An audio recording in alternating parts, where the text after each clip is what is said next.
In the world of Naruto, we've been introduced to some really overpowered jutsu. Some jutsu can blow apart entire mountain ranges, or they can split moons in half, and some slowly take down their target over a sustained period of time. But there are some jutsu that stand out above the rest, and those jutsu are Ceiling Jutsu. In today's Naruto Explained video, I want to go over what I believe are the strongest Ceiling Jutsu in the history of Naruto, including everything from Naruto's manga, Naruto Shippuden's anime, Naruto's anime, Boruto, Naruto Next Generation's anime and manga, as well as jutsu we've seen in Boruto 2 Blue Vortex, to determine which are the most dangerous Ceiling Jutsu in the Naruto franchise. So it shouldn't come as a shock to anyone that Ceiling Jutsu are some of the most feared jutsu in the series, with Naruto's clan, the Uzumaki clan, being so proficient at Ceiling Jutsu that Hashirama Senju, one of two men to ever earn the title of Goddess Shinobi, figured it'd be better to marry a member of the Uzumaki clan than to make an enemy out of the Uzumaki clan, entering into a political marriage with Mito Uzumaki for the sake of strengthening the ties between the Hidden Leaf Village and the Uzumaki clan. The Uzumaki's Ceiling Jutsu didn't just spook Hashirama into a marriage, but it also made several nations team up to attack the Uzumaki clan in the Uzumaki clan massacre that wiped out their clan and left survivors of the clan dispersed throughout the ninja world itself, with some Uzumaki even hiding their identity because of what happened. So as you can see, Ceiling Jutsu have potential to strike fear into the hearts of people, and it's for a really good reason. They come dangerously close towards walking the line that some forbidden jutsu do, which is violate the very laws of nature, but someone with mastery of Ceiling Jutsu has a huge advantage over other shinobi in the Naruto world. Ceiling Jutsu can seal objects, chakra, living beings into foreign objects, or even within the body of a person. They can restrict movements even for the strongest of shinobi, and when combined with barrier ninjutsu, Ceiling Jutsu are the worst possible matchup for 99.95% of the Naruto universe. It's not really advised to stack Ceiling Jutsu on top of each other, as we saw in Naruto's manga chapter 91, where a second seal, in particular a odd numbered seal being placed on top of an even numbered seal, have unintended consequences. The only time it's really suggested that you stack seals on top of each other is to carefully stack two even or two odd numbered seals on top of each other. So with that being said, let's dive into what I believe are some of the most impressive Ceiling Jutsu in the entire Naruto franchise. Starting things off at number 7, we're going to be going with the Monkey Sun Suppression Ceiling Jutsu, which is a rather new Ceiling Jutsu in the world of Naruto. This one debuts in Boruto Naruto Next Generation's anime and is used by Konohamaru Sarutobi, which Konohamaru learns this jutsu when he goes through the secret scrolls of the third Hokage. In order to perform this jutsu, it requires an enormous amount of chakra to perform, which is why Konohamaru, when he does use the jutsu, despite having a larger chakra reserve than the average shinobi, he's pushed to his limit of exhaustion pretty shortly after the jutsu is used. This jutsu is a cooperation ninjutsu in that it requires the help of Konohamaru's monkey summoning Enra in order to perform the jutsu with him to share some of the burden of the jutsu, and it requires really delicate chakra control because this is also a Ceiling Jutsu that stacks barrier ninjutsu simultaneously on top of the target for further aid towards restricting their movements. This jutsu also requires quite a bit of prep work, with multiple ceiling tags needing to be placed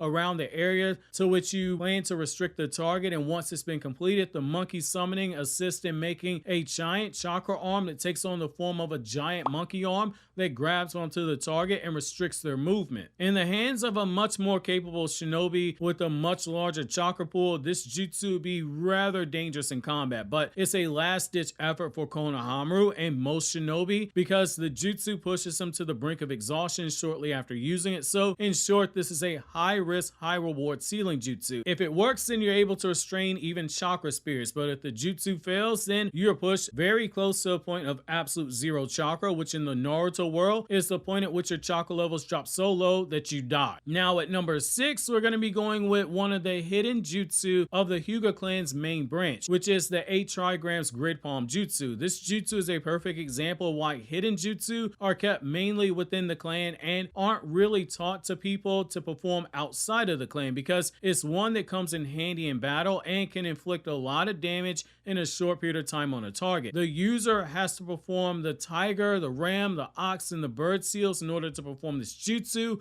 and after it's done, the user places their hand on the ground and proceeds to make a giant intricate web of seals that spread across the area to form a grid around the target to bind their movements and force them to endure the pain that the jutsu inflicts on them. What's interesting about this Ceiling Jutsu and it being a hidden jutsu of the Hyuga clan's main branch is the fact that this jutsu ceiling formula that you see spread across the ground doesn't look too unlike the chakra symbols that we see when we look at the usage of another hidden jutsu of the Hyuga clan's main branch, which is the 8 trigrams, 64 palms. Whereas that jutsu shows the yin and yang symbol at the center of the jutsu caster where they're standing and the seals move out in a circular motion with the seals being more spread out as the layers increase with each ring. This jutsu, the 8 trigrams grid palm jutsu, also uses circles, but instead of multiple circles, this one produces one and has multiple lines going in different directions of the circle, very similar to the Dharma wheel eye pattern that Ii, Shiki, and Kawaki have, which does make you wonder, just given the resemblance, whether or not this Ceiling Jutsu is something that goes back even further than Kaguya and can be traced back to her superior Ii Shiki, who existed on the earth in the shadows for a long period of time, operating with Jigen's body before he finally made a move. Just something to think about. However, at number 5, we're going to be going with the most famous Ceiling Jutsu in the series, the 8 trigram seal, or as the anime calls it, the 8 sign seal. This is of course the Ceiling Jutsu that Minato chose to use to seal one half of Kurama into Naruto's body, which speaks volumes to its effectiveness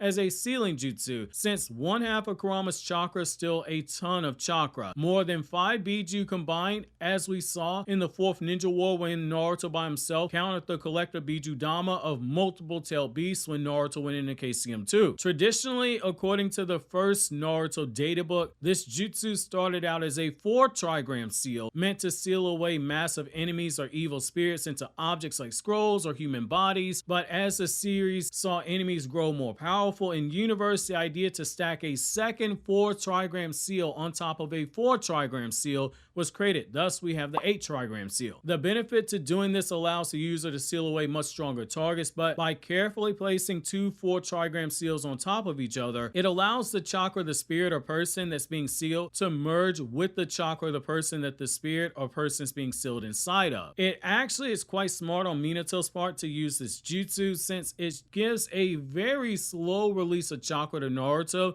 to help him better handle Kurama's chakra. But there are drawbacks because, as we're told in Naruto Shippuden episode 327 in an anime-only scene, the more chakra that a Biju gives to a Jinchuriki, the weaker the seal becomes and the higher the chances are of the Biju being able to escape the confines of their Jinchuriki in the process. Minato, being in the forward-thinking guy that he is, built in additional safety measures into the seal that he placed on Naruto, like adding his chakra to appear under the circumstances when Naruto's seal was about to break, and just as Kurama will be able to regain his freedom, Minato basically appears wagging his finger at Kurama to rebuild the seal on Naruto, basically restarting the whole process all over again, basically to give Naruto more time to get accustomed to the Biju chakra so that he can master it. And then when Naruto does reach that point of trying to master the power of Kurama, Minato built in a second safety measure to have Kushina's chakra appear in order to help Naruto master Kurama the moment that Naruto fully breaks that seal willingly. Now, Minato, also being the extra careful guy that he is, also built in another safety feature. Knowing that this seal would weaken over time, Minato, while also on his deathbed, makes a key for the jutsu with the expressed intent of being able to tighten the seal whenever that time came, and the seal, should it grow too weak to contain Kurama's power, or if it was just too much for Naruto, could be used to tighten the seal. What's also interesting about this jutsu is that Minato is not the only one who knows the jutsu, and obviously Kushina knows it. However, if you're an anime-only fan of the series, which I know a lot of you guys are, you very likely do not know that Obito also knows how to perform this very complex Ceiling Jutsu, because if you go back to Naruto chapter 666, after Obito places the yin chakra of the Kyuubi into Naruto's body, Obito uses this Ceiling Jutsu once again on Naruto, confirming this is the only Ceiling Jutsu capable of handling Kurama's chakra,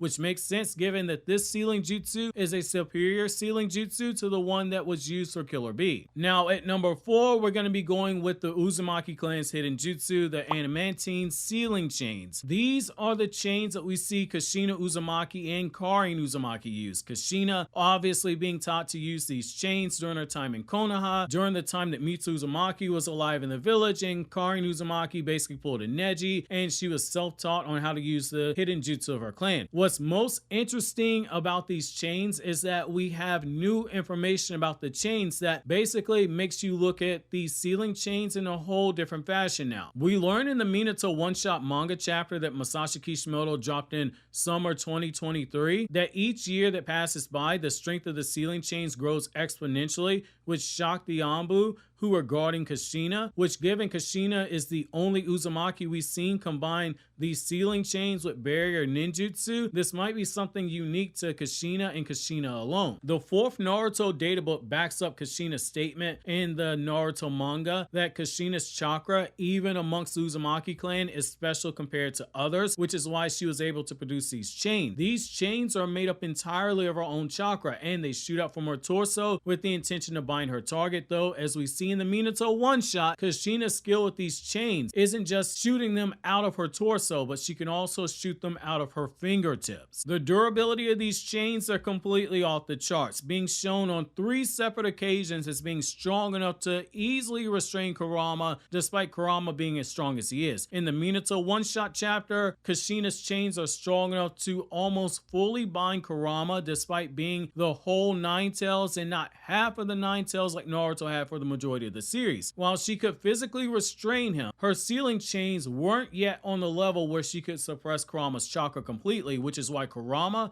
was able to nuke a giant Biju Dama at Minato during their battle inside of Kushina's spiritual plane. The second time we see her use these chains, we see that the statement from the Minato one-shot manga is definitely true, because Kushina is shown, despite being on her deathbed, from having given childbirth and having the 9 tails extracted from her and being in the process of dying, Kushina was not only able to produce chakra chains to hold down Kurama in Naruto Volume 53, but also produce enough chains that are strong enough to seal Kurama's chakra. On top of that, she stacks a barrier jutsu on top of the ceiling chains that comes directly from the ceiling chains that is so strong, not even the 3rd Hokage, who at this point in the series would have been 56 years old, so about a decade removed from his prime years, not even he could break the ceiling jutsu barrier that Kushina created, despite Kushina being on her literal deathbed. The 3rd time we see these chains produced by Kushina to restrict the 9 tails is probably the most impressive feat in my opinion. Minato only sealed away a small part of Kushina's chakra into Naruto, yet despite this, Kushina, acting through Naruto's body, is able to produce chakra chains needed to hold down Kurama and have this man shook at the sight of the chains because he's getting internal flashbacks of Kushina. With only a fraction of her chakra, Kushina was able to hold down Kurama to assist Naruto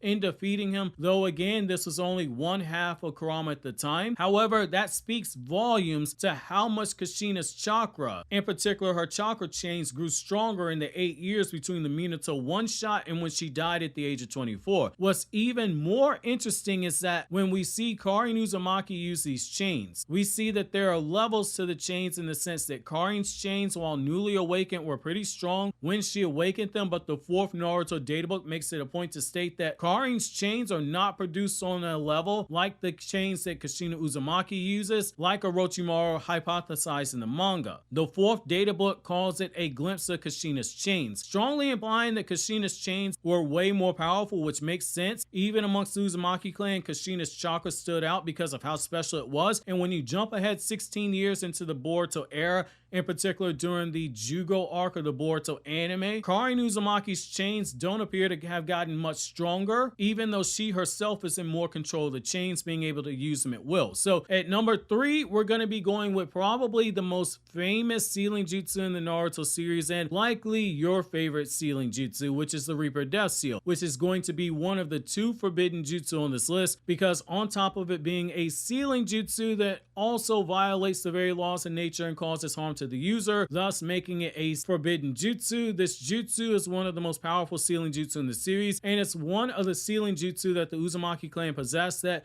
made the clan so feared. Because anyone caught inside of this jutsu stands a 99.9999% chance of dying. This jutsu is casted by the most number of hand seals of any Ceiling Jutsu we have on this list, a grand total of 10 hand seal combinations in order to pull off this jutsu, which given this jutsu is an S rank jutsu, it makes sense you need this many hand seals to perform it. This jutsu is so advanced that it can be argued it might have been a hidden jutsu of the Uzumaki clan, passed down to only a select few members of the clan, similar to how the Hyuga clan has a hidden jutsu that is only passed down to members of the main branch family. The reason that I say this is because Orochimaru is someone who's a walking encyclopedia for ninjutsu, had no idea about the jutsu, and the second Naruto databook reveals that this was the first time in his life any jutsu that Orochimaru had seen before to use an exaggeration of the text in the second data book. Basically, Orochimaru, this was the first time that someone used a jutsu that put the fear of God in him to a point that he thought he was going to die.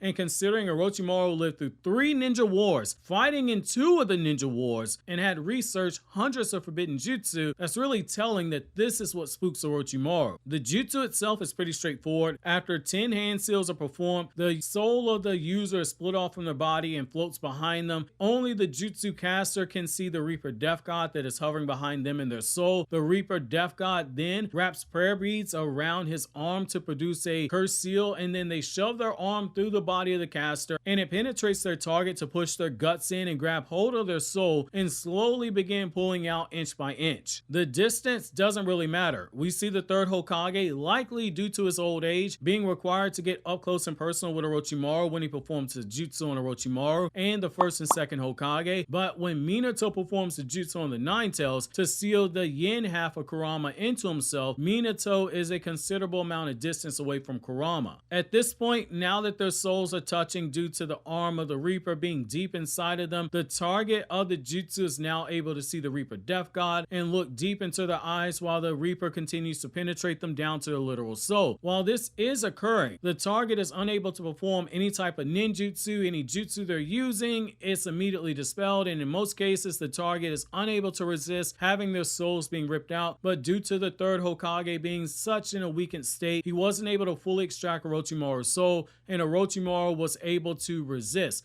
which led to Orochimaru getting his arm sealed by the third Hokage instead. Once the target's been sealed away, the summoner's soul is slowly devoured by the Reaper, leaving them in extreme physical pain during the last moments, but once their soul has been fully consumed, they end up dying, and it's a fate worse than death because their souls don't go to the Pure Land like other people who die. Instead, the soul of the target and the jutsu caster are locked in an eternal battle with each other for an eternity inside the belly of the Reaper Death God. So at number 2, we're going to be going with another new Ceiling Jutsu that we're introduced to in Boruto Naruto Next Generations, which is going to be the Ceiling Jutsu that Ishiki and his vessels Kawaki and Jigen can perform, which is a Ceiling Jutsu that seals away the target inside of the Daikokuden dimension. While the target is sealed away in this dimension, there are no traces left of their chakra to follow, so no one can reverse track their location, and while inside of the dimension, they are left in suspended animation, which we see in Boruto 2 Blue Vortex Chapter 1. When Kawaki goes to visit Naruto and Hinata, the people in this dimension, they don't age, nor do they experience hunger or thirst. They're just suspended, unconscious,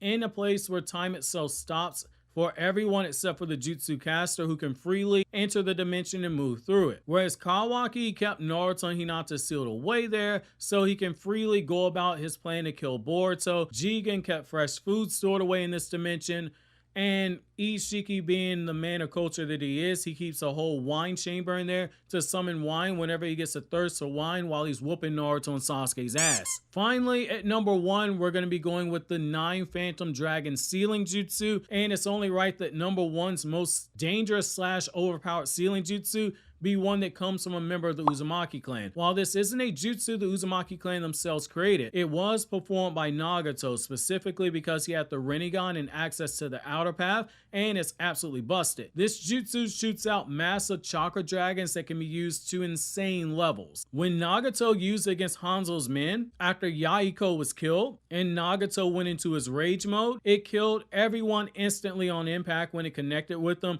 and it's a very brutal way to go. Your chakra gets extracted immediately to absolute zero, killing people bitten by this jutsu immediately and ripping out their souls. However, that's just instant kills for shinobi who have average or below average chakra reserves. When you get to the exceptions to the rule, like Jinchuriki, who the Akatsuki have captured, due to the fact that Jinchuriki are basically walking nuclear chakra weapons, they are in possession of way more chakra than the average shinobi, and so it takes the jutsu several days, with a group of S-rank shinobi and the Akatsuki performing the jutsu together to extract the Biju chakra and seal it away. While these are only some of the Ceiling Jutsu that we have in the world of Naruto, and these are the ones that I think are the 7 best Ceiling Jutsu. I know you guys probably have your own list of 7, which I'd love to see down in the comment section. And if you're curious about the Ceiling Jutsu that the Uzumaki clan have used in the series, and you want to know why I didn't list off more Uzumaki clan Ceiling Jutsu, you're going to want to click this video on the screen where I discuss